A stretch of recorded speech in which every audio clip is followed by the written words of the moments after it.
feel like I have a really strong grasp on my own mortality. Like, I definitely, like, I am acutely aware that we have, like, 80 to 90 years to have as much goddamn fun as humanly possible. And, like, they're all, like these amazing, beautiful people. And, like, I mean, I could do, like, a toxic masculinity thing of, like, oh, if you're not gonna fuck me, then, like, fuck you. But, like, maintaining that friendship, like, valuing them for, like, who they are, like, as they are in that moment. Like, what brings value to your life is, like, cool people doing cool shit with other cool people in your general vicinity. Welcome to Normalizing Non-Monogamy, the podcast where we interview incredible people from across the entire spectrum of non-monogamy to hear their fascinating stories. We strive to bring guests on the show who have a healthy approach to non-monogamy. However, it's important to remember that everyone does it a little bit differently, and the views and opinions expressed by our guests do not necessarily reflect our own. Additionally, we produce this show for entertainment purposes only. Please be aware that we aren't doctors or therapists. Consult a medical professional for anything regarding your health that you might learn about on the show. Enjoy! Welcome to episode 181. We're Finn and Emma, and today we have an amazing interview with Ryan. This is a pretty kick-ass one. Yeah, I would say the first 45 minutes or so, you don't hear much from Emma and me. No, we don't really talk. It's really his story, ranging from his beginning in like high school and early college up until today. And it is a story full of twists and turns and amazing people and a lot of love and adventure. Yes, all of the things. And I will say, it might help you before you listen, and maybe not, to take a look in the show notes. There is a link to a website with a map of his polycule, a diagram, and he references it a few times, and you will see as the story unfolds that there are a lot of people who come in and out and are around in the orbit. And so having the map would actually be probably really helpful. That's not to say that you won't get a lot out of this if you don't have the map. You can listen and then go back and look at it. But yeah, we wanted to make sure that you knew that there is a map available, and it makes everything make a little more sense. And there has been a couple updates to the map. Yeah, he sent over an updated version yesterday, and I was like, well, who are these new people? And so there's already new people, and things have already changed since this recorded a couple of weeks ago. So yeah, so if you notice there's some differences between the map and what he's saying, that's why. Yeah. So just a huge thank you, Ryan, for coming on. And thank you, Zach. We talk about Zach at the beginning of this. Zach was on episode 141, another incredible story, and put us in touch with Ryan, who, as you'll hear, is really good friends. They're really good friends and metamors and all of that. So again, thank you, Ryan. Thank you, Zach. We hope you enjoy this story. It's amazing, and we're excited to get it out there. Yes, we're super excited. Before we jump into the interview, we do have a couple of quick announcements. Our first one is our next virtual meet and greet is tomorrow. That is May 20th. It's a Thursday from 9 to 11 Eastern or 6 to 8 Pacific p.m. is in the evening. Come join us. If you've never been to a meet and greet before, we'd love to have you. Again, these are virtual. They're all done in Zoom. They're only $10, and they're a great way to meet like-minded, open-minded, fun, adventurous people. If you want to sign up, go to our website, normalizingnonmonogamy.com, click on the meet and greet tab. Again, please just give it a try. We'd love to have you come join us. Yeah, I couldn't add anything more other than they're super fun. We've had a great group of people, and we've actually heard from a lot of people that they've stayed in touch and really built some awesome connections out of these events. So again, if you're looking for awesome people, maybe give it a whirl and see, and we hope to see you there. Again, this is tomorrow, Thursday, May 20th. And if you miss this one, there'll be another one in the future, so don't worry. But try to make this one. Come join us. Hey, quit leaning on them so hard. I know. Just pound it into them. I'm just going to feel bad. Peer pressure. The other couple of things that we wanted to mention were just for the Patreon community, some dates. First of all, thank you to everybody who is a part of our Patreon community. You're all amazing, wonderful, incredible people, and we cannot say enough good things about this community. If you want to learn more about it, we'll be talking about it in the outro, but just a couple of dates. Our women's call, the next one is tonight, May 19th. time and information on how to get into that are in Patreon and on our website. And our next monthly video Q&A is May 26th. So that'll be next week, next Wednesday. And we hope to see you there. And then we'll also have other men's and women's group calls in June. And if you want to learn more about what this Patreon thing is, go to our website, click on the Patreon tab, and you'll learn everything you could ever want to know about it there. And check it out. While you're over there, you can also contact us, leave us a voicemail, send us a email. We would love to hear from all of you. We do respond to every single one. So thank you in advance for reaching out. And come on the show. Exactly. I was like, reach out. You can come on the show. We need more guests always. So yeah, we'd love to hear from you. Also on our website, just so you know, there are pictures and links of like all the show notes for most of our guests under the podcast tab. So go check that out as well. Yep. And Ryan is no exception to that. Bunch of pictures and links to his polymap and everything that we talk about in this episode is there. Right there. All right. So now let's go talk to Ryan. Welcome, Ryan, to the show. We're super excited that you're here, and we're excited to get a lot to know you. So glad to be here. Yeah. Well, then let's just jump into it. I mean, do you mind? Oh, also, thank you to Zach while we're here. Thank you to Zach for introducing us. Zach from geez, we should have looked it up. Episode 100 and something. We'll put that in the intro. But anyway, thanks, Zach, for introducing us, and thanks, Ryan, for being here. Yeah, Zach and I have been incredibly close for years. I mean, so it's Zach and I have both been dating since I've been dating for a year, and Zach has for a little over a year, I think. Zach and I met like 6 years ago, and like we've just been incredibly close since. And it's there's a partner that I live with that I'm just gonna like call a house spouse for now. Perfect. And she is dating Heather, who's dating Zach. And so like there's like a little bit of remove there. So like there's a few different connections with Zach just within the polycule beyond just being good friends. Well, awesome. And thank you again for being here. Thanks, Zach, for introducing us. And maybe do you mind taking us back? I don't know. First, I was going to ask him just to introduce yourself. There's a good start. In general, who is Ryan, and whatever level of comfort, I guess, you are about sharing whatever you want. Yeah. So my name is Ryan. I like my day-to-day, like making money is like I work in internet technologies. I do IT work like at help desk and programming. Like day-to-day, I'm in massage school as just a sort of addendum. I'm like trying to learn piano. Like I am in some classes for that. And I adore literature. Like I think I read 50 books in 2020. Like I'm a big fan of chess, and I am dating 4 people and kind of a 5th. Like the 5th is kind of ongoing as it's turning into something. And so I spend a lot of time like it's work, school, hobbies, books, television, and relationships is really like what sort of consumes almost the entirety of my life. Yeah. I mean, I was going to say 5 relationships would probably consume the entirety of my day, but I want to hear about how you manage that in a little bit. Because you just named a lot of things. Most people would be like, I don't have time for hobbies. I have 4 relationships. And somehow you had time to come talk to us. So we're honored.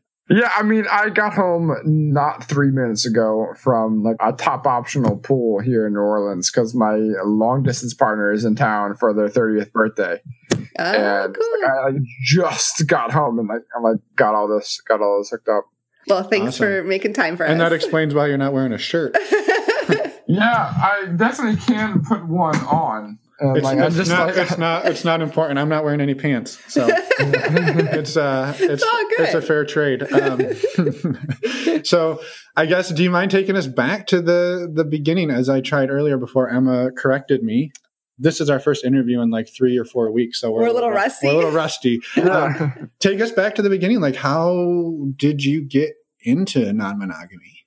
So really, like almost the entirety of my dating history is in non-monogamy. And so like I had a monogamous relationship in high school, but it was cutesy. Like we were into each other, or like we had like I think for a while. And then we were in college for like maybe a month before we were like,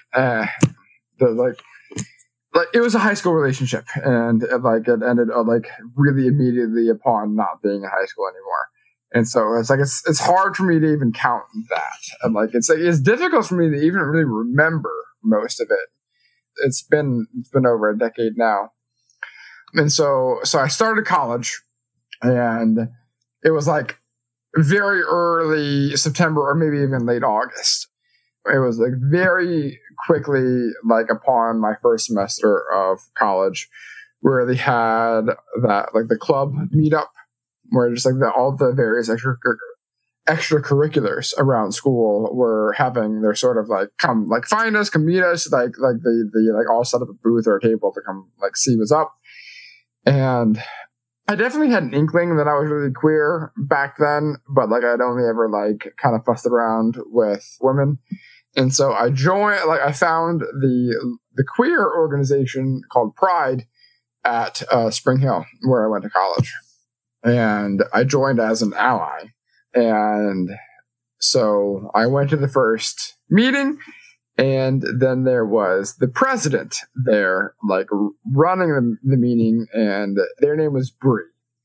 And they had crazy colored hair, like super short hair, and like all like piercings and tattoos and like crazy colorful outfit, and just like the most attitude I had ever seen in one individual in my entire life, and just was absolutely smitten. And so super puppy dog, like kind of golden retriever energy around them for quite a minute. And they were engaged at the time.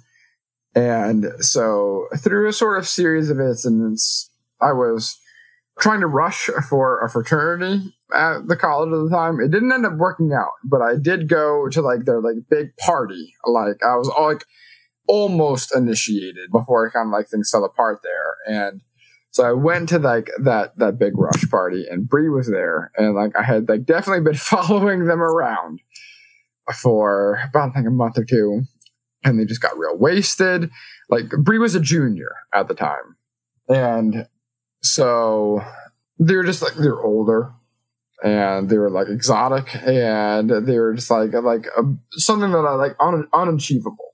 And so they got real drunk, they got in a bit of a fight, and like I was just very much paying attention. So like I went over, intervened, like kind of like broke it up, and like stopped that from happening, and like trying to save the day a little bit. A little bit.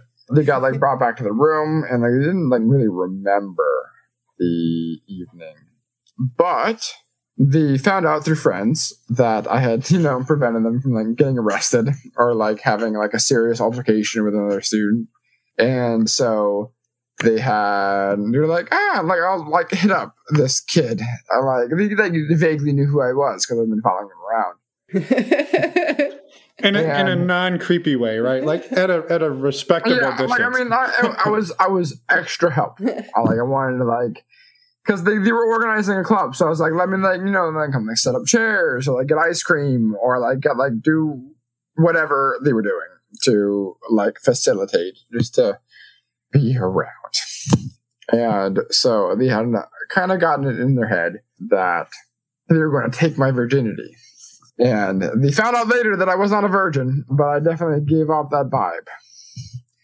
And so they like sat down with me at lunch. We had a few good conversations, and like they invited me over to their room to like play video games and like really kind of get into it. And like we played the Nintendo 64, and like I talked for a while, and I kind of like fucked around a little while, and I was absolutely just like out of my mind a little bit, just because like they were junior, and like I was a freshman, and like I was pudgier than I am now. Like I was like more dorky looking than I am now. I had like no experience with anything like poly or really relationships, and so like that was just like such a big deal.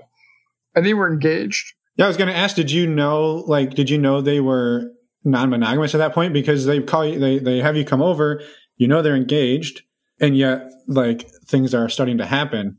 I had a vague inkling that something could happen, just because like they had that vibe that they like down to clown kind of thing, and they definitely like very serious with their partner. But I got the vibe that like maybe I could be like a bit of a side thing, and like, but I was still extremely surprised that like anything happened, and so we slept together that night, but it was very awkward, and like I had no idea what I was doing at all, and was just super deer in headlights the whole time. And I was happy about it, but it was definitely kind of like the first moment that I sort of had any sort of challenge to like sort of like that social engagement that comes with poly, because like they had like their own life, their own relationships, like they were much further along in that development, and I was like had barely any idea who I was. And then so I met their partner, and which was a really interesting engagement because like the partner is trans, and so when I engaged with them, the partner had not yet identified as trans. And so I kind of have like the interesting ability to say like my first gay experience was with a woman. And because like, at the time they were identifying as a man, they were using a man's name, and like the engagement was very like I was engaging with like their bits, like just like under the understanding that they were presenting masculine. And like about a year later, they transitioned.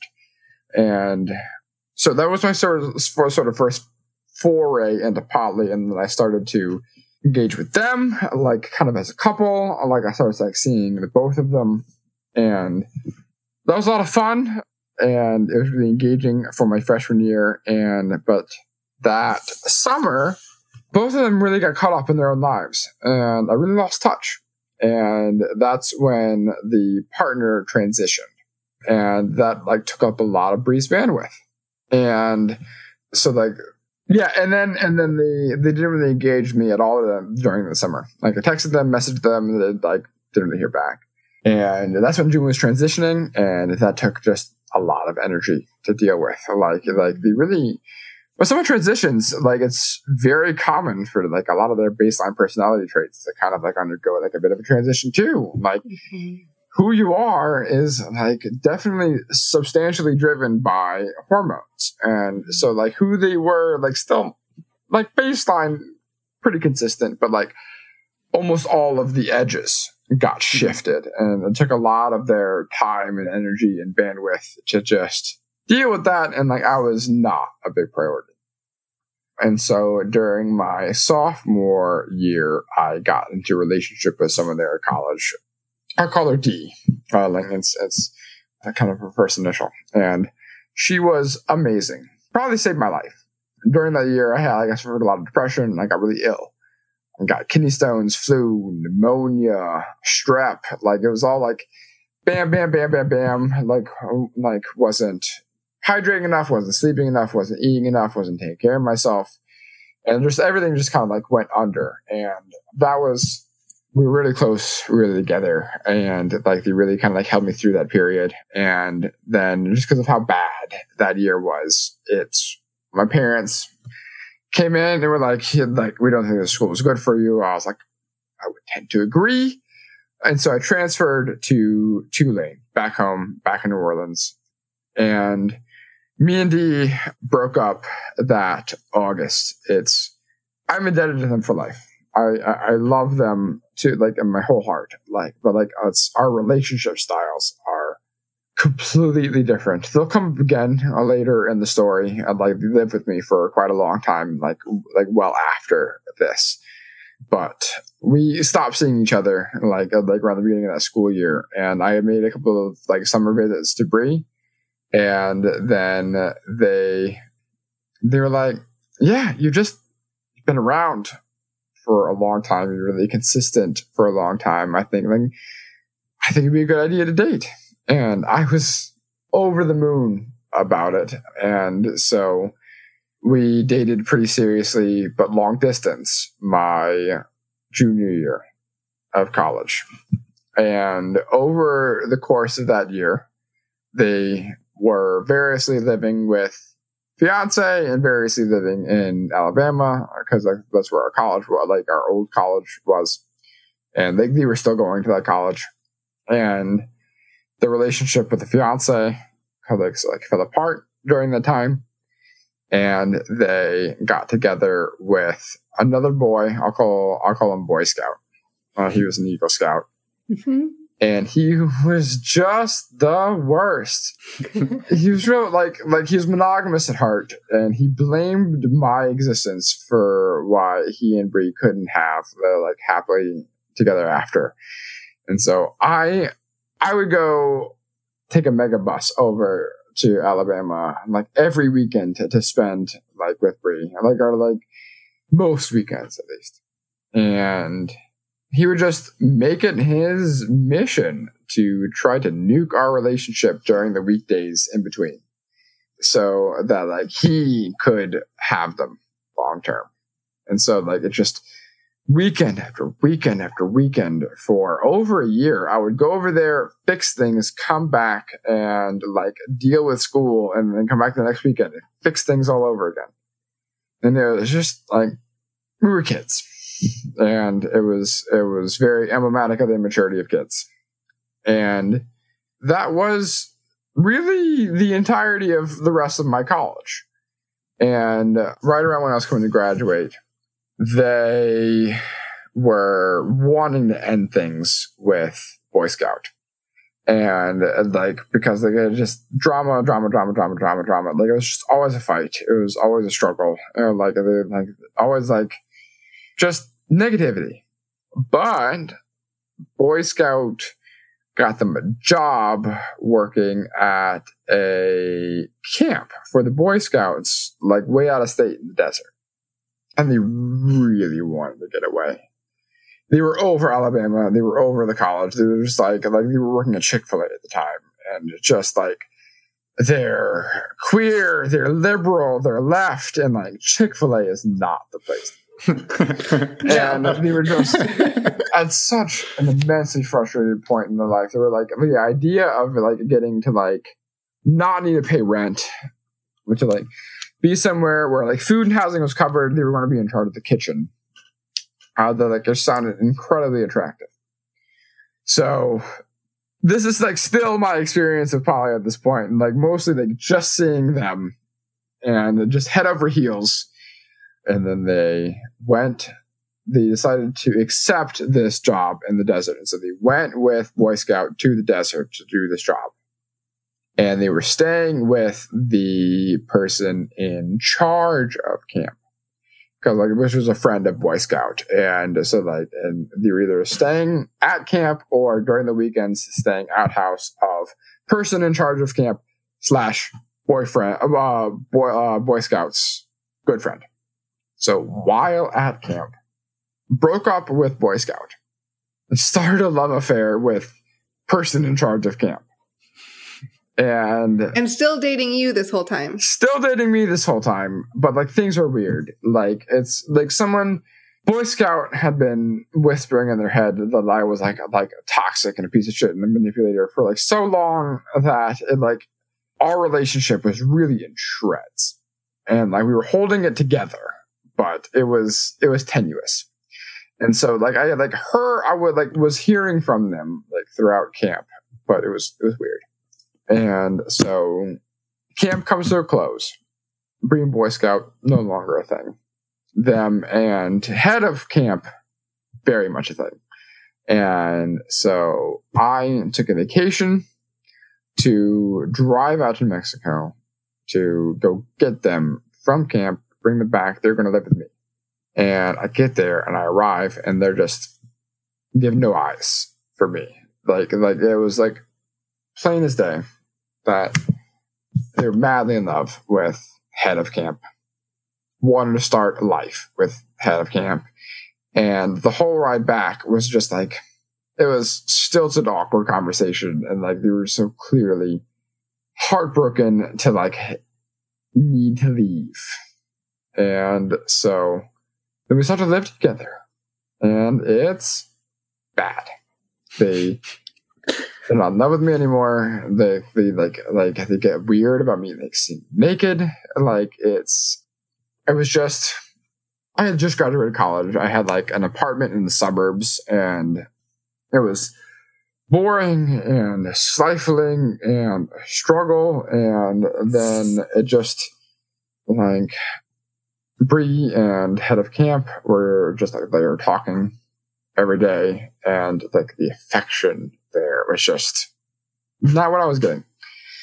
And so the day that Trump was elected, I decided that like I'm over it. Like it's too much. I am tearing apart at the seams. I can't deal with it anymore. So you two lived together for a little bit of time then? About 2 or 3 months. Like they got back early August. And, okay. That same year. Yeah. And then Trump got elected in November. Mm-hmm. And so August, September, October, like three-ish months we were living together there. And before I was like, this is tenable anymore. But they didn't really have anywhere else to go. And there's no really other like prospects anywhere else. And so like we broke up. But we kept living together until that March. Wow. And because March was when head of scout camp could had the ability to like kind of like get their life together and get like housing, and because like they had quit the scouts at that point and like moved to Tennessee, and they were like to get a place, to get situated, to get a job, and get like their life together, that we could go. They like go there and and have it happily ever after. And until then, I was just like, yeah, you can stay here. I'll like take care of things. And like we did that, and it was rough. But I don't know. I really feel like I was always built for non-monogamy. Because like even though like things got weird, things got shitty, like I never for a second really accepted that they would ever be out of my life. And I was like this relationship isn't working anymore. But for family, like I've spent the entirety of like my being an adult like kind of attached to you. And so we like had a friendship. It was like weird and it was painful, but like it was something. And we scheduled like there was a band that we really love, 21 Pilots. Like it's we would always like trip and listen to that band together, and there was like a big like portion of our relationship. Like, we both have a shared tattoo of like a symbol of the band, and so the same weekend that they were going to leave, 21 Pilots was going to play live in New Orleans, and so. I got us both concert tickets to go there together, like as a sort of like big goodbye. And like I'm really like sentimental, and like I had taken a lot of pictures, a lot of videos of like our conversations, of our like just like our dates. Like I had a lot of like videographic evidence of our relationship up to that point. And so I had made this big presentation slideshow of like music that was important to us, pictures that were important to us, videos that were important to us, and like edit it all together into this like 20-minute long, really like kind of like presentation of like us being together. And so we did a tab of LSD. We went to this concert. We had a phenomenal time. We're just like weeping into each other's arms because they're just like very meaningful. We could like get back to the house. And like I played this slideshow, and like we're just like losing it, and we're just for an evening, it was back to the good times. We connected again, and then the next day, head of camp came to get them, and went off to Tennessee, and I was like, I am over this house. I'm over this section of life. I am like over anything that I've been up to this point. So like that, like within 4 days of removing, I moved. I like moved to Orleans Parish, like into the city, and like not the suburbs. I got a new job. I started growing out my hair. I got new glasses, like big ones, like more stylish ones. I got my cats. And like I threw out my entire wardrobe. I had polos and jeans and khakis, and I was like, "This isn't me. I am much more colorful than this." And I got like dresses and gowns and like flowy like everything and like hippie like hair and pants and sandals and just I was like this is not who I am. This is not who I want to be. And I just started saying yes to every social engagement. Like completely changed my wardrobe, completely changed my look, and like just started afresh. Wow. And I stayed good friends with Brie. Me and Brie stayed good friends. We kept talking. We kept in touch. Like I still visited them from time to time, but I started branching out on my own. Like I started dating someone named Jay. I'll call him Jay. And with Jay and I dated for about 10 months, and they were a friend from college and a real formative relationship at that time. And while I was dating Jay, the person that I dated in college for got like year. We were starting to talk again, and they were trapped in Alabama in like the middle of nowhere. No car, no support. They had a degree, but their family isn't well to do.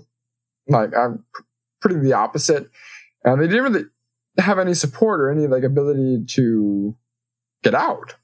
So I was like, absolutely not. You're one of the most talented artists that I've ever encountered in my entire life. Come stay with me.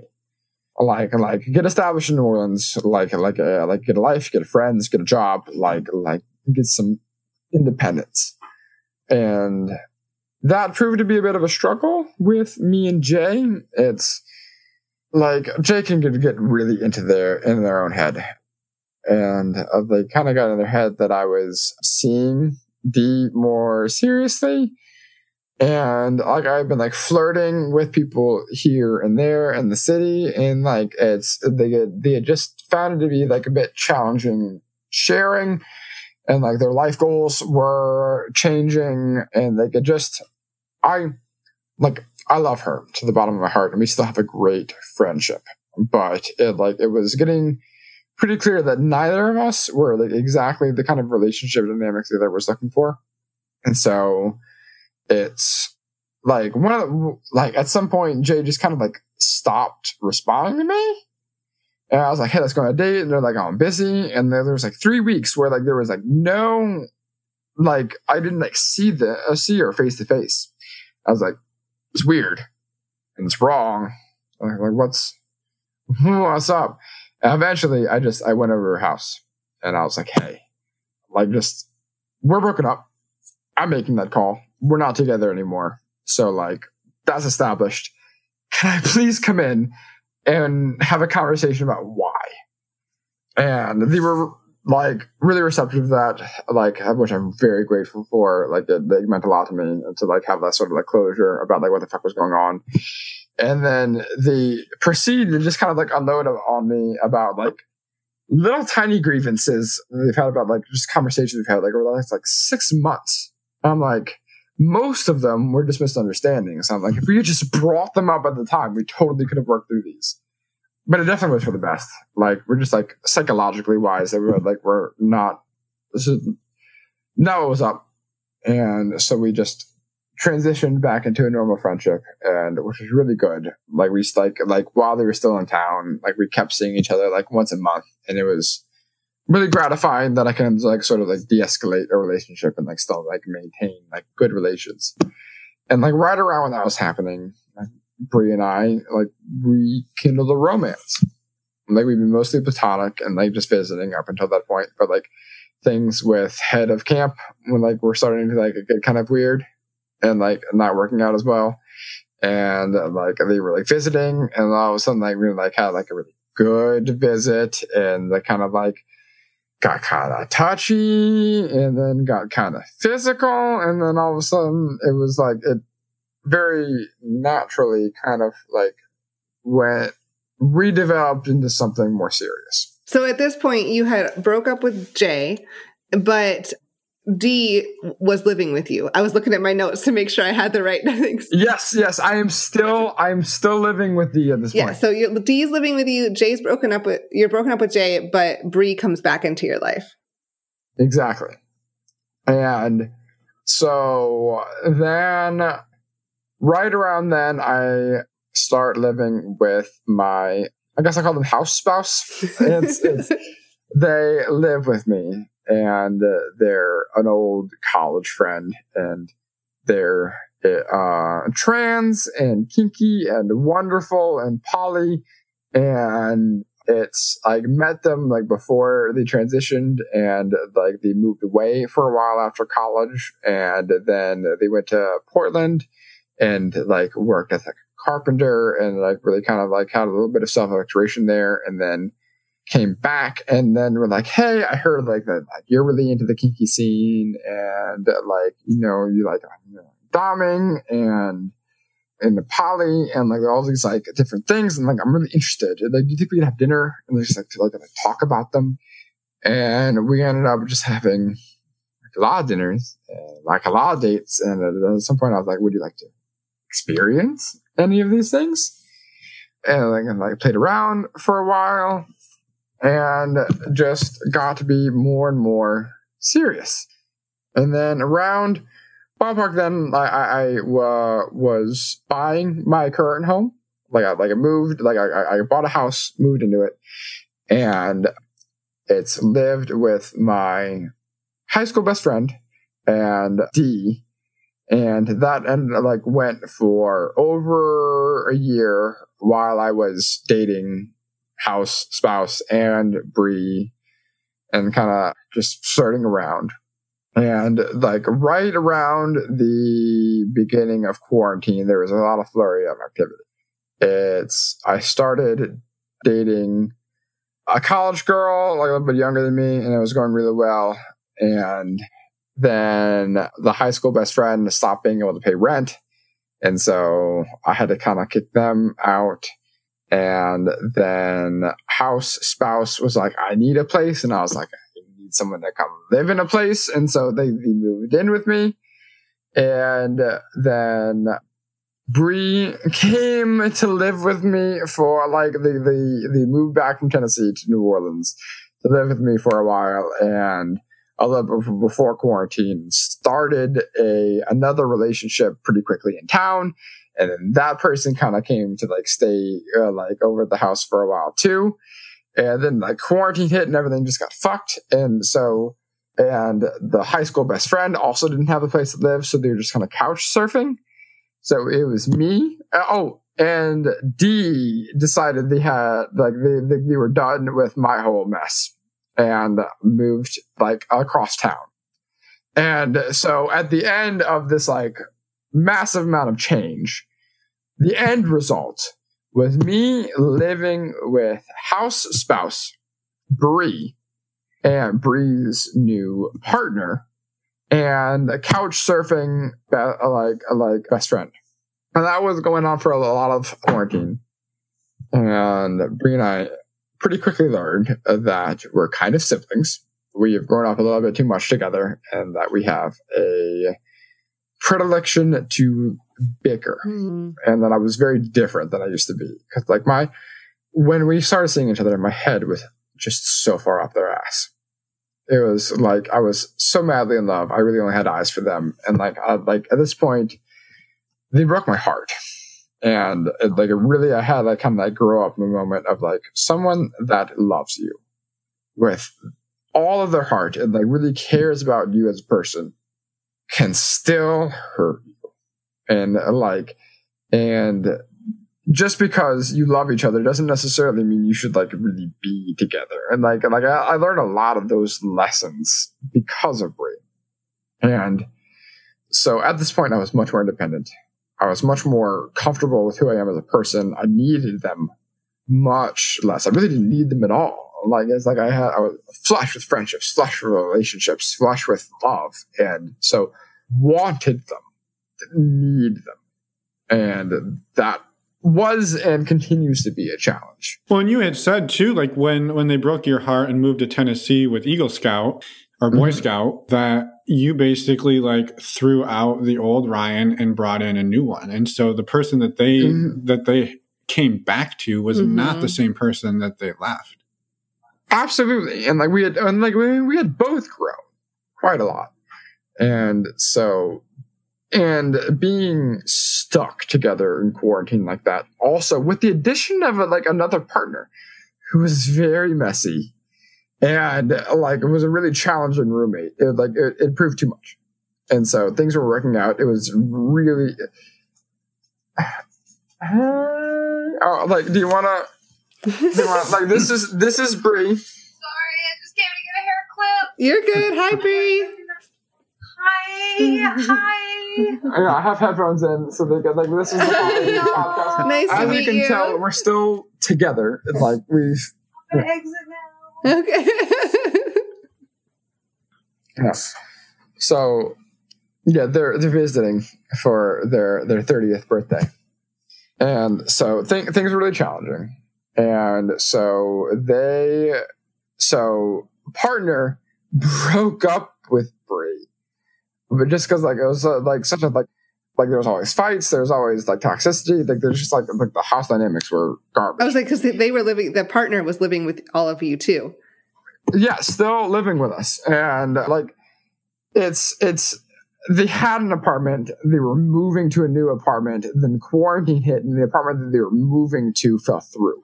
So partner found themselves minus a house, and we thought oh, quarantine is just gonna be a month, 2 months, maybe 3, and so yeah, chill with us, hang out, keep us company because we can't really go hang out with other people. So and got weird.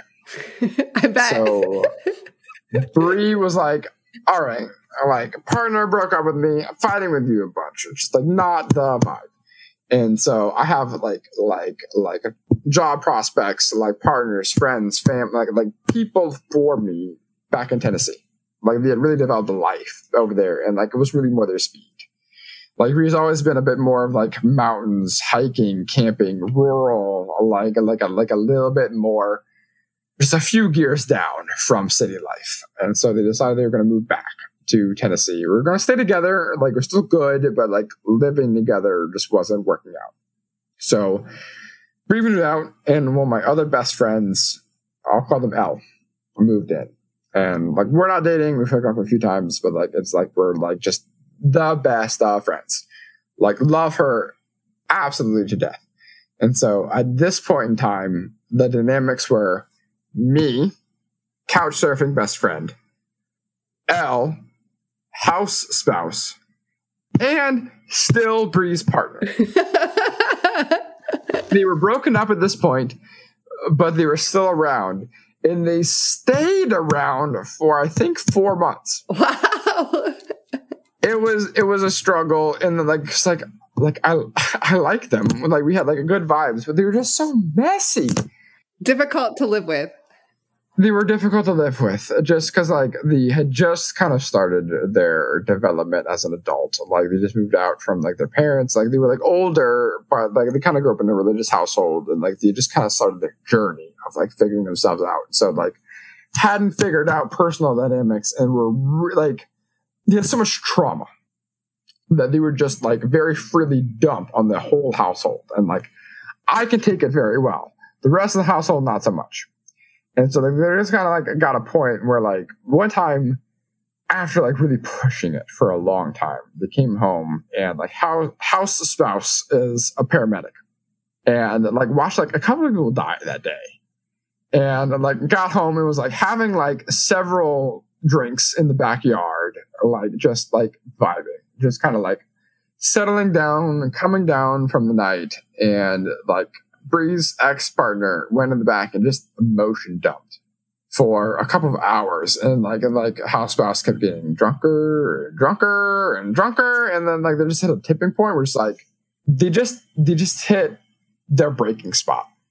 Because house spouse is the gentlest, kindest, sweetest person I've ever met in my entire life. I've only seen them mad twice. This was one of them. Because the house had been messy for a long time. This ex-partner kept waking them up right before they went on shift by going out in the middle of the night, and having loud conversations in the backyard, playing music in the backyard. There was a lot of points of stressor points leading up to this. And they were putting up with them, venting about shit they really didn't care about, really were over for 2 hours, and then snapped. Just fuck you, fuck everything you stand for. like just like fuck your life, fuck your existence, like fuck all of your problems, like leave me the fuck alone, like just like get out of this house, get out of my life, like just like I'm over you, like I don't give a shit anymore about any of your problems. Just like started like just they were real intoxicated, like punching the ground, like flipping over chairs, like screaming matches, just like way over the top. At that point, I was like, okay, house spouse 1,000,000 times takes priority. I love them. I'm dating them. I live in them. I want to grow old with them. Like this ex-partner of Bree's. Like I want to maintain a friendship, but gotta live elsewhere. Gotta go somewhere else. And so like around that was when I had a sit down conversations. Like you like we gotta find other accommodations. Like and like luckily I had a different friend that like posted on Facebook because I had looked for a roommate. And so like I kind of helped them kind of get that situated and like move somewhere else. And so at this point we had a settling. It was like Bree had moved back out. Its ex-partner had moved away. This college girl that I was like seeing, I saw her for about 8 or 9 months. Like she didn't really come up in like this story, but we had a really like strong connection. But it's like she had fallen in love with someone in her own grade and really wanted to like take that seriously. And so like had left, we had de-escalated our relationship just to a friendship before quarantine happened. I just wanted to kind of like readdress that since I had brought her up a couple of minutes ago. Mm-hmm. And so like it was me, house spouse, best friend L, and couch surfing longest best friend. And over quarantine, another few changes happened. One, I started dating, it's S. I'm not sure if Zach mentioned her or if we like ever covered names, but I'll just call her S. This is when I met S through Zach and like really vibed, and we started hanging out a lot, and then we started going on dates, and then we started dating. And so now I'm dating Bree and house spouse and S. And then it's like my house is a 4-bedroom house, 3 big bedrooms and then 1 tiny one. And so house spouse in the nicest room, me in the second nicest room, best friend L in the third nicest room, and then in the little tiny room I had another best friend that I kind of saw I had like been like seeing romantically years and years ago, but now had just been really good best friends with, moved into tiny room. And then you also had couch surfing best friend. And couch surfing, so I have an immense amount of friends. And so couch surfing best friend had through hanging out at my house met. They are now dating 2 other people. Okay. And so 1 week at one partner, 1 week another partner, 1 week with me. Okay. And so which is interesting, like house spouse and couch surfing best friend share one partner. And then its house spouse is seeing cute, adorable trans girl. And a couch surfing best friend is seeing cute, adorable, kind of like no gender, lovely human being. Both of those new people that I just mentioned are dating each other and living with each other and engaged to each other. And so couch surfing best friend and house spouse are absolutely crazy meshed. In the polyamory chart that I shared with you, you'll see in that circle how like couch surfing best friend is the person that starts with a B in that circle. And then you can see how everyone in the little circle is dating 2 other people in that circle. And it's very integrated. It's very cute. It's a lot to explain. It can get kind of confusing. Yeah. Right. Well, I think it's been amazing. It's been amazing. And I would just like, I feel like we're getting close to current time. At least we are getting close to current time. All right. Well, we'll let you finish. We'll let you bring us up to today, and then maybe just a few things, and then because it's been an incredible story, and right. And so that like it's the current house configuration is like me plus house spouse plus 2 best friends, and then couch surfing best friend, and which has been incredible. And I am dating Bree and house spouse and S, who I share with Zach. And then for the past 3 months, I've been seeing B, who's been amazing. We've been friends for years. It was a bit of a surprise that we ended up having chemistry, but we were having a great time, which brings my partner count up to 4. And then for the past month, I've been seeing someone new, who I'll call A, and so we're at like a 4.5 at the moment. And like I've been seeing Bree for 7 years, almost 8. I've been seeing house spouse for 2, almost 3. I've been seeing for S almost a whole year, and B for 3 months, and A is very new. And A is actually here at my house right now with Bree, like they're like with the 2 best friends, all just hanging out in the backyard. Awesome. And you're hanging out with us. Yeah. So are we need to be on the chart. So house spouse and Bree actually have a date tonight, and they're gonna go like hook up like over in their room and like have like a time completely on their own, like nothing to do with me. Like I'm gonna like have like some snacks and like maybe like a wine or something and like watch a show. That's amazing.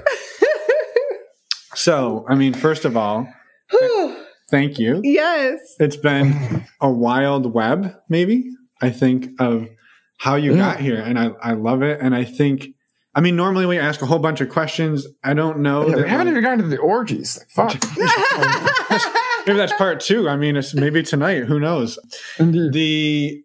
I think, like, to me, the thing that kind of stands out that I know, like, would be tough for me is sort of the level of perceived chaos. And maybe I just would love it if you could talk about that, because for me, that seems like chaos. But I'm curious, like, how do you view this? Like, yeah.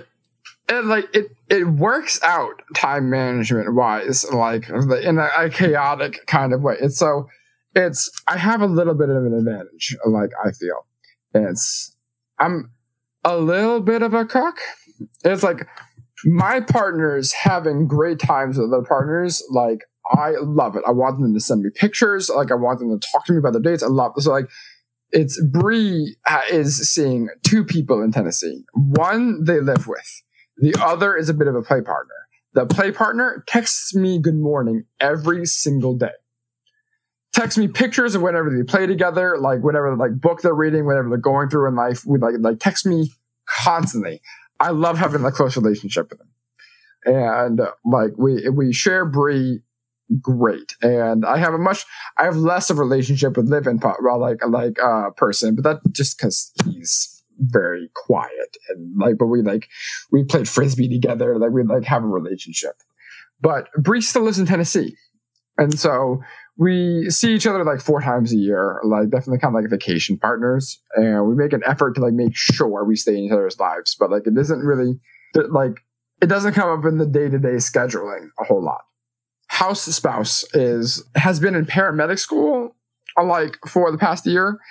It has been entirely unavailable between work and school and trying to see like me and their 2 other partners, like kind of 3, because like there's the Heather that they share with Zach, but like it's like very like long distance traveling the country.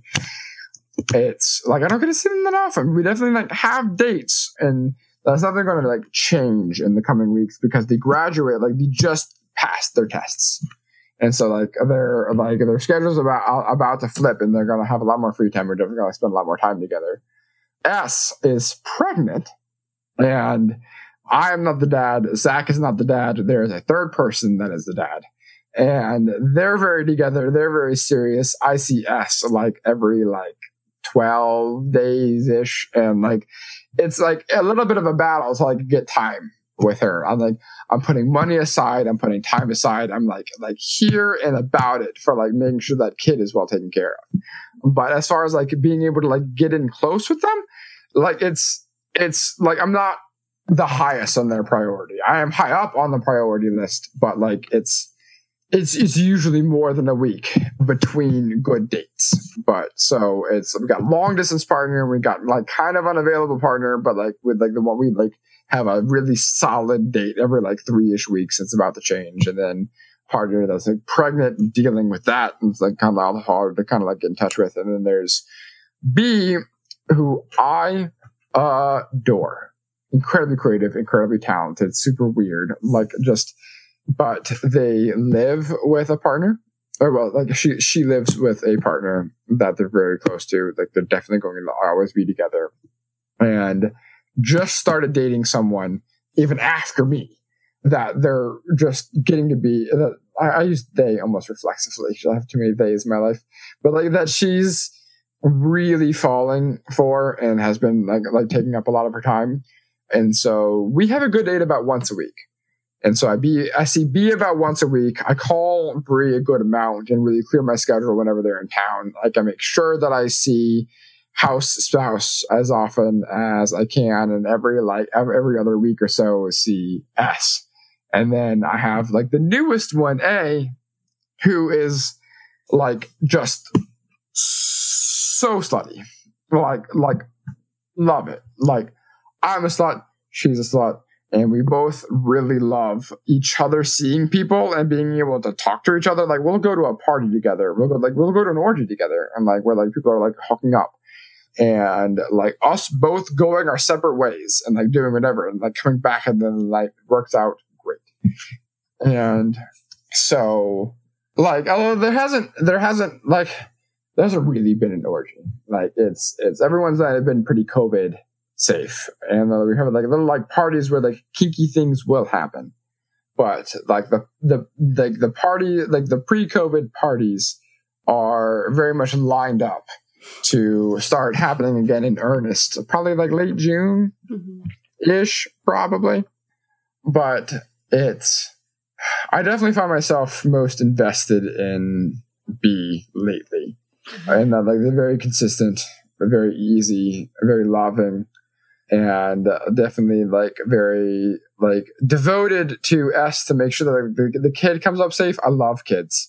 I adore kids. I definitely want to make sure that goes well, but I'm like not offended when they don't respond to me and like days at a time because they got their own shit.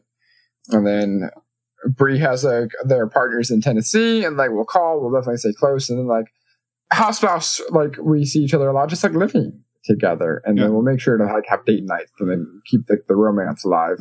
So like we talk to a lot, when we talk to people, a lot of times they'll say like the way that we do this, if they're practicing polyamory and it's a little complicated, it's like Google Calendar, like everything is blocked out and they're like super organized. The vibe that I got was like you kind of exist and let people like orbit around you, and when they come in and out you're just like cool with it, and when they're not you're like cool with that too. Is that sort of? Yeah, I'm kind of like it's like at the beginning of the week, like I really kind of like run my schedule kind of like week to week, and like usually like around like the weekend I'll be like, hey, what are you doing this week? And like I'll make like B and house spouse get first dibs. Like I'm like hey, like what's going on, and make sure that they get time.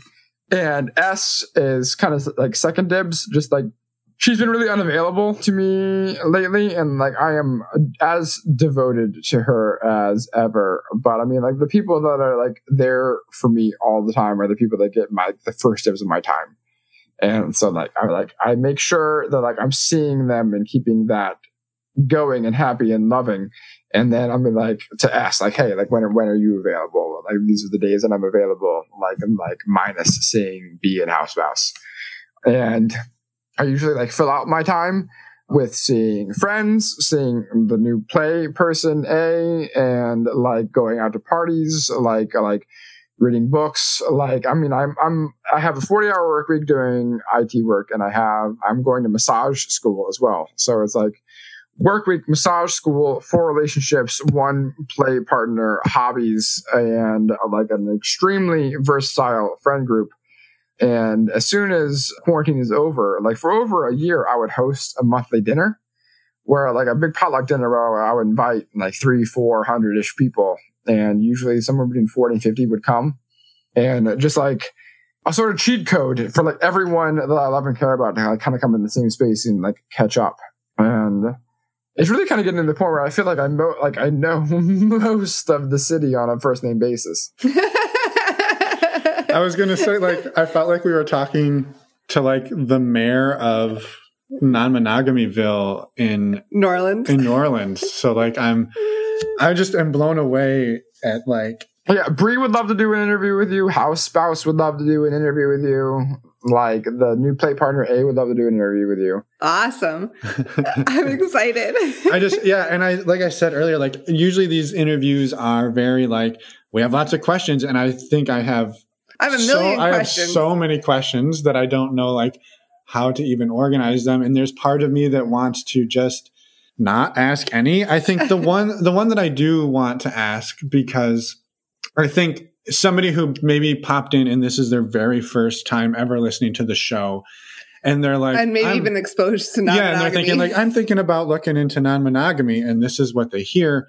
That like, first of all, just to say like, there is no right way to do it, right? You're doing what works for you, and that what works for you has changed from your freshman year of college until today, like drastically. Yes. But I think that maybe just like one piece that I would love to hear about is like, how do you keep yourself like safe? Because there's a lot of things moving in and out. And I think that's a really important piece. That's something we love to talk about with all of our guests. But I would love to hear that from you. Yeah. So I mean, like as far as like being like sexually safe, it's I get STD tested every 6 months. Okay. And so do all of my partners. And we have like a condom optional arrangement with Bree and S and B. Like that's really that, and who have condom optional arrangements with like the people that are like closest to them. But it's like it doesn't like spread out that wide, right? And everyone gets tested, and everyone's very good about using condoms with anyone like outside of that circle. And like if like anyone's even going to like breach it for like a weekend, like it's a conversation. Yeah. And like I love having as many partners as I do, but like longevity is really important to me. Like it's like the people that have been with me and have been working with me for like a long time, I feel really invested in keeping that going. It's like I don't want to like be like collecting partners like Pokemon cards. It's if you've managed to develop a relationship like a long term, it's like worth keep investing in. And I mean, like I've been seeing Bree for almost 8 years. I've been seeing House Spouse for almost 3, S for almost a whole year, and I definitely intend on seeing B long term. I always intend on long term. It doesn't always work out that way, but I have just a phenomenal track record of, even if it doesn't work out, still being friends. Like there's no one that I've dated so far that I'm not on speaking terms with. Yeah. And so like, first, thank you for answering the first question, because I think that is important. Like it sounds crazy, and we have the advantage. We're looking at this map that you've drawn up for us, and like it seems like, okay, well, it loops back in on itself. What's that? It loops back in on itself. And that's what I was going to say. And I think, like, just so the listeners know, when we took a break a few minutes ago, this map, and we'll say this in the intro, but this map will be made available with redacted names and everything, so people can kind of see that, like, it's not literally everybody in New Orleans. Like it is, like your story has been long and winding, but like it is not this infinite loop of people. So I think that's just important. And then I wanted to see if you could like just talk a bit about how you are able to move from these deep, intense, romantic or sexual relationships and then pull them back out into a friendship. And then sometimes you bring them back and forth, like across the threshold multiple times. Yeah, I feel like I have a really strong grasp on my own mortality. Like I definitely, like I am acutely aware that we have like 80 to 90 years to have as much goddamn fun as humanly possible. And like, they're all like these amazing, beautiful people. And like, I mean, I could do like a toxic masculinity thing of like, oh, if you're not going to fuck me, then like, fuck you. But like maintaining that friendship, like valuing them for like who they are, like as they are in that moment. Like what brings value to your life is like cool people doing cool shit with other cool people in your general vicinity. Like maintaining these friendships, like maintaining these relationships, like sans like any sort of sexuality. Like people bring me cool things, invite me to cool events, like come like decorate my house, come like work on my garden, and like they're good friends with my friends, and like so like I'll like come home after a long day of work, and like these people that have been important to me through my life will just be at my house. Like I didn't need to invite them, I didn't need to like do anything special. Like the people that already live with me invited them over, and like there's like an impromptu movie night, like someone's making a homemade meal, like someone like put out a projector in the backyard to like make a movie thing. Like someone's making cocktails over at the house. Like it's the most fun shenanigans just happen in my vicinity, and I don't really need to like push. Like I don't really like make them happen. I don't need to like put forth like a whole lot of effort. And like if I can just like pull back from it and like not get all up in my feels because someone didn't want to like fuck me right then and there. Like who gives a shit? My life is abounds in love. Like honestly, I have no idea what to do with this amount of gratitude. Like I'm seeing like 4 kind of 5 people that like adore being physical with me and like spending their time and like have intentions to grow with me. If anyone else like feels like having like a hookup that night or not, I don't care. Like, I want to talk to you. I want to know you. I want to like have a conversation. Like, who are you friends with? What are you doing? What kind of like art are you getting into? Like, what do you care about? And like, bring that in to like the greater collective of what's going on. Cause like, yeah, I love sex. Like, I love like getting kinky. Like, I love like doing those things that are like more classically understood as like having like a good time. But like, having drinks, having home cooked food, like having like movies, having board games, like having just like 6 friends, like just vibing in like the back room, like laughing at each other for being ridiculous. Like that's like what being a person is about. Like I want to be old, and I have all these people that I've invested in over the years, just around, like in whatever capacity they feel like. I don't want to grow old being lonely. Like I want to have a kick-ass time for as long as I possibly can. Yeah, and I think that answers one of my questions was going to be like, when Ryan projects out to age 50 or 60, what do you see that looking like? Like, I would love to have sold this place for like a bigger place, maybe like an 8-bedroom or like maybe like 2 houses right next to each other, or like a hotel apartment complex. Either that, yeah, like something like that, or like maybe like 2 adjacent properties that I have a rather like have a larger than average number of rooms. Maybe have like anywhere between like 8 and like 15 sort of like different individuals. Just being able to like be there for each other, to like share food, share events, share like birthdays and good times, and just exist next to each other in perpetuity. Mm-hmm. Sounds beautiful. And yeah, I do have one, I don't know, I have so many questions, but like, I don't want to go into everything, but there's one that I do want to ask. And that is it sounds like you are very open about who you are. How has that been received by your family? Do you mind me asking that?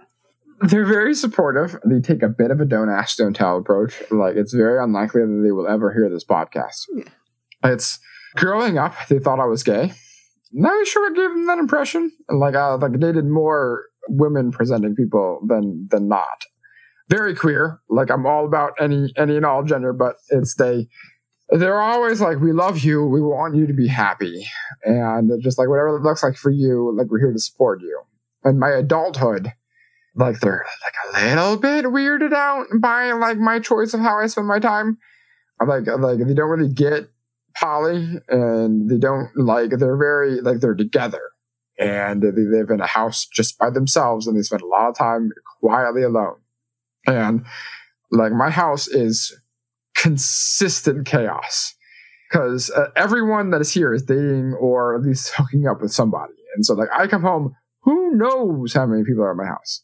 And like I've definitely like come home and like made myself dinner and gone into my back room and someone's fucking, and I'm like, great, dinner and a show. I'm just annoyed that they didn't make you dinner. What the fuck? Like, yeah, I mean, like, I'll make myself some like grilled chicken or like a salad or whatever. Go back and like someone's having a great date, and I'm like, I'm gonna put something on TV. Y'all mind? And like, no, you're good, fam. And I'm like, just vibing. Because if they want privacy, they can go to their own room. But like, it is outside of the experience of my parents. But they love me and they support me and they let me bring different partners to family functions. I have brought house spouse, Bree, and us all to a different Christmas. And they're just like, whatever, boo, love you. And so they don't have like, I don't have like full-throated support, but I don't get any pushback. That's beautiful too. Yeah. And that you can share your partners with them. And like you said, they may not be fully in, but no pushback is pretty good too. Mm-hmm. When freshman Ryan, like, who was smitten for Bree, did you ever have any inkling that this would be your life, 7-8 years later? I definitely adjusted quickly to poly, in that I'm like, I don't feel like I really registered jealousy in the same way as other people. Like, it never bothered me that Bree was seeing anyone else. And I just, once it really kind of kicked off in earnest. So like, it's D and I weren't, like, we were like kind of sort of open, not super really. Like, we didn't have great communication about it. We were kids. And it's like during that time, it's like I never really like deviated from the relationship, but there were a lot of like, I would go over and hang out with Bree and engaged partner a lot, and like we'd like make out and like kind of like futz around. Like it was never like anything like too crazy blatant, but it was like going through that and like seeing like I couldn't just not like most of the reason there wasn't anything blatant is that there were like no one ever like came up and like, hey, let's do something blatant right now. And so like once D and I like weren't really seeing each other anymore, I was like, this isn't really something that I can like attempt to do again.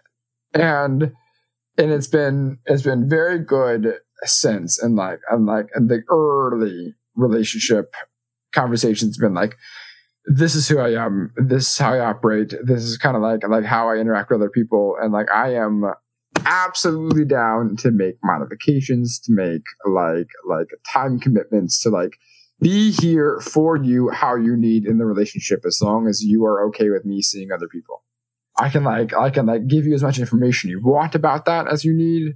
I can like maybe even like scale back a little bit of it. Like I'm willing to adjust how I operate to really be there for someone I'm with, as long as it doesn't like cross into the boundary of changing who I am. Yeah, I can modify. I can like move things like here and there, and like make different choices in my behavior. And like as long as it's like seriously adjusting like my core operation. Right. Yeah, and I think maybe sort of adjacent to that is just, I'll maybe ask it in a broad way, but like with all of the different partners and all of the different interactions you have, where or how like do you view consent like playing into this? Because that's a really good question. That's like sort of the foundation. Beyond communication. Like consent is just, it's ubiquitous, right?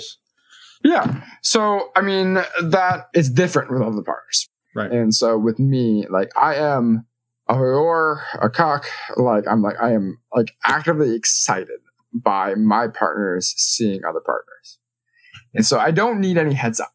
Like I want to hear about it. I want to talk about it. And like I'm like, if like they want to take pictures of whatever the fuck happens, and I'm like super into it. And like, but I want to be looped in if it's getting any kind of like long-term serious. But that's really the extent of it. I just want to be looped in. And like, as long as the person I'm seeing is still like making time in their schedule for me to feel heard and appreciated and to like spend like a modicum of time with, I'm down to like downplay it some. Maybe we can, instead of seeing each other every week, we see each other every other week. Like I'm flexible, but like as long as like I can plainly see that they're like putting effort into like still being with me, be with whoever you want. Like as long as like I'm talked to about it, like kept in the conversation. With my other partners, like it's like with house spouse, kind of some of the rules. Like a house spouse like is like very poly, like getting laid left and right. Like it's having great times. Like you've seen the poly chart, like they're very connected in the poly chart. And as long as I kind of like just keep them like looped into my shenanigans, like we stay pretty steady. It's with Bree. Like if I start like fucking someone like more than once, like you want to hear about it, like and get like a basic background. B wants a little bit more info. Like it's kind of like I sometimes like deal with a jealousy, but it's going real well right now because like their love life is thriving. Because like B has me and their own like live-in partner and like newer partner than me, and so they're really booked on their time. So, but like I try to be a little extra, like even if I feel like something like might occur, like try to like just kind of like bring it up more casually before it's actually a thing, just to like make sure we stay on the same page. And the newer like kind of like play partner, like we're like sluts galore. Like we're both just so like. We're very into the idea of each other hooking up with anyone else and each other and group and well, like just everything and anything that like anytime we just like even like talk about someone new, it's a good time. And so like we keep each other looped in for fun more than consent. Right. Makes sense. Mm-hmm. Yeah, I was just curious because it's just so many different levels of communication and and that's not even considering S. But it's like S also big voyeur, big but like super into me seeing anyone else and like maybe even like want to join in with me seeing anyone else. Mm-hmm. And like it's just what makes up for their lack of communication is easily made up for in the low maintenance of that relationship. Okay. It's like we're just always in a good place. Yeah. Yeah. Wow. Well, thank you for answering that and for sharing everything you did. Yeah, it's been amazing, fascinating, and I hope incredible. I hope this isn't the last time our paths cross because I think absolutely. Yeah, y'all should definitely visit NOLA sometime and get the lowdown. Yeah. I was going to say one of these 50-person potlucks post COVID sounds like a hell of a good time. Yes. Yeah, I'm starting them back up in July. Nice. So come make a vacation of it. So next time we're in New Orleans. Yeah. I've actually never been there. So you should like Zach's from here, I'm here, like Bree's here, like us here, like it's hopefully like if y'all need some more interviewees, like my whole pod it's very extensive. Clearly, which we just covered over the last hour and a half. I want to talk to Eagle Scout. That's who I want to talk to. Boy Scout. Boy Scout. Who was an Eagle Scout? I'm joking. But yeah, no, I think maybe like leaving it there, I think is perfect. I think there's just so much to take away from this that was implicit. Mm-hmm. Like, I loved it. And thank you so much for like walking us through so detailed.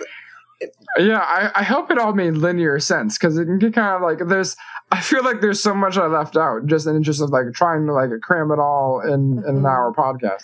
Well, and I was jotting notes this whole time, and I was at some point I was like going to interrupt you and go back through everything, and then you just kept going, and it kept getting more complicated. I was like, oh no, it's all good. It's good. I think it's good. I think you did a fantastic job, and like feel free to like hit me up later, like via email for like clarification on like who's dating who now. No, I think it's good, and I think the polymap will help a lot. Yeah, for sure. Yeah. So, so maybe with that, we will let you get along with your evening, and it sounds like it could still get exciting, and we'll let you enjoy that. And we'll stay in touch. Yeah. Yeah, I have like 3 of the partners and best friends like in the backyard. I'm just chilling. Yeah, go hang out with them. Yep, tell them hi for us, and thanks again for everything, right? Thank you so much. Absolutely. And we're back. Thank you so much, Ryan, for coming on the show, and to Zach for putting us in touch with Ryan, too. It was amazing to talk to you, and hope we all enjoyed his story. Also, keep an eye out for us in New Orleans. I mean, hey. Yeah, right? When the world opens back up, you can bet we'll be at one of those potlucks.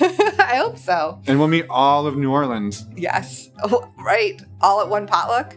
Pretty much. That's what it seems like. So I'm super excited for that. So, yeah thank you, awesome. Ryan. Thank you for the invite. We will take you up on it. Yes. Guaranteed. Yes. And before we let you all go, we wanted to do a quick reminder. So first of all, thank you so much to anybody who is part of our Patreon group. We have over 160 people. It's an amazing community, and we have a MeWe group chat. We have monthly Q&As, which our next one is next Wednesday, the 26th. We also have men's and women's group calls and group chats as well. So come check it out. We would love to have you. And again, like if you try it and you don't like it, that's okay too. Like you can try it out and leave. There's no obligation. Yeah, get the hell out of our group. Is that what you're trying to say? No. Oh. No, I'm not going to kick people out. But anyway, we love this community and are incredibly thankful for each and every one of you. So thank you, and go check it out. Our website, normalizingnonmonogamy.com, and click on the Patreon button. Yes, and I would just add to that, really what we've gotten out of this, Emma and me personally, is a huge group of friends and people that we can lean on when we need something. And we've seen this group help and support one another through some really difficult things. And so if you're looking for any type of some support or community, whether it's non-monogamy related or not, we've seen both in this. And so it's fantastic. And I just want to say thank you again to the community for being that for us and for being that for one another. Yes. And we're not actually going to kick anybody out. That was a joke. Also, before we let you go, we wanted to do a quick shout out and a reminder to go check out stdcheck.com.